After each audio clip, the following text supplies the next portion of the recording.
आपल्या Indian veterinary practice आणि बाहेरच्या प्रॅक्टिसेसमध्ये अजून तुम्हाला अशा कोणत्या गोष्टी जाणवतात की ज्या आपल्याकडे लॅकिंग आहेत?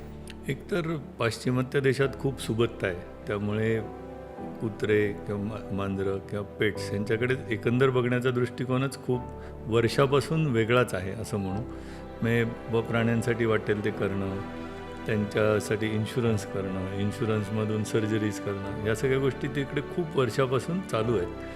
आणि त्यामुळे कॉम्प्लिकेटेड सर्जरीज, जास्त कॉस्ट असलेल्या सर्जरीज तिकडे सहज केल्या जातात. आपल्याकडे तो ट्रेंड आता यायला लागला आहे हळूहळू, कारण काही सर्जरीची कॉस्ट खरोखरच जास्त असते, काही 2-3 लाखापर्यंतसुद्धा सर्जरीची कॉस्ट असू शकते.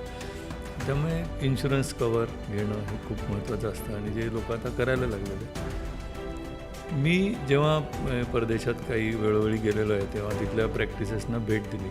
नॉलेजवाईज खूप फरक आहे असं मी नाही म्हणणार, पण ते जास्त मेटिक्युलस असतात रेकॉर्ड्स ठेवण्यामध्ये, प्रॅक्टिसचे रेकॉर्ड्स किंवा त्यांचं एकंदरीत अप्रोच ज्याला म्हणू थोडासा आपल्यापेक्षा जास्त मेटिक्युलस असू शकतो.